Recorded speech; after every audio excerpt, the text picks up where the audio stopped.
Or won't open its borders with Malaysia unless there are restrictions and testing. Joining us live from Kuala Lumpur is Ruby Tinawin. Hello, Ruby.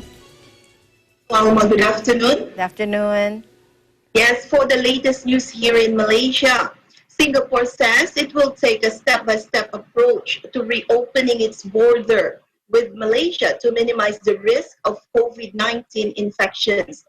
Singapore's Foreign Affairs Minister Vivian Balakrishnan said in an interview with CNA that he did not feel it was possible to open the borders with no restrictions or tests, adding it would be unwise because the risk of infection will inevitably increase. However, it suggested to open up in steps and to put in place appropriate measures to test and contact trace people. Putrajaya recently announced that foreigners from green zone countries could enter the country subject to an agreement on standard operating procedures by Malaysia and the countries in question. So far, 6 green zone countries have been identified: Singapore, Brunei, Australia, New Zealand, Japan, and South Korea. Balakrishnan said he would hesitate to put a timeline on when travel between Singapore and Malaysia could resume, adding the need to understand that the world's busiest land crossing is between Johor and Singapore. And because of this, they have to work out details in a few days to weeks and make sure that those protocols are effective on both sides of the causeway to protect the public health of both countries. Meanwhile, Tourism Association have voiced hope that Putrajaya will reach an agreement with neighboring Singapore and Brunei, allowing unrestricted travel between the countries in order to boost local tourism as restrictions ease in the wake of the COVID-19 pandemic.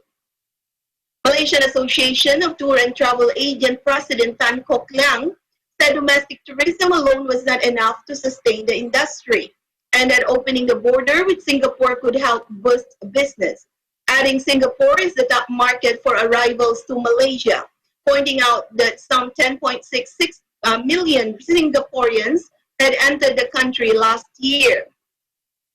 He suggested a joint tourism campaign by 2 countries, adding a travel bubble could help boost travel and draw tourists as both nations were independent or interdependent.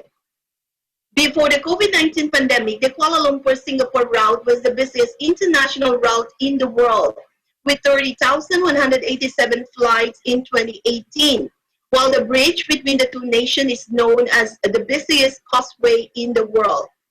Johor Tourism Association Chairman Jimmy Leong said reopening Malaysia's border with Singapore would benefit both countries, agreeing with Tan that the 2 nations needed each other. He also told FMT that the higher socioeconomic level of Singaporeans could do much to support local businesses during the economic downturn, with value for money is good available for tourists in Malaysia, while maintaining that any reopening must be done without compromising health and safety. He said the border's closure had cast a doubt for many in the tourism industry on how long they could survive. Putrajaya is in discussion with green zone countries, particularly Singapore and Brunei, on allowing citizens to cross borders without being screened or undergoing mandatory quarantine. Senior Minister for Security Ismail Sabri Yaakob said Putrajaya was willing to loosen restriction for the entry of citizens from both countries into Malaysia, but that these rules must also apply to Malaysian visitors there. Now, former Sabah Chief Minister Yong Tek Lee had proposed earlier this week that only those who fled the unrest in the southern Philippines in the 1970s and their descendants be allowed to obtain the IMM 13 document.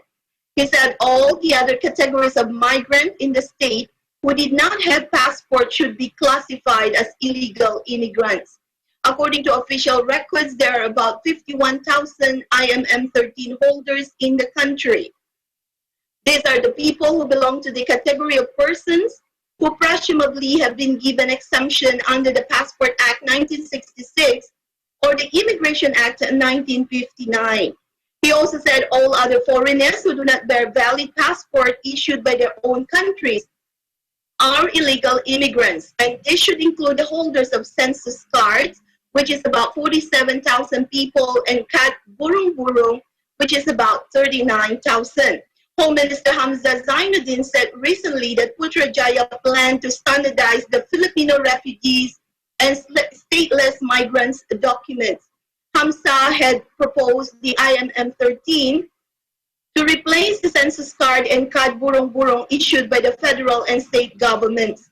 Yong said Hamza's plan to get the illegal immigrants registered as foreigners was a positive step, as it meant they would remain as foreigners in Sabah.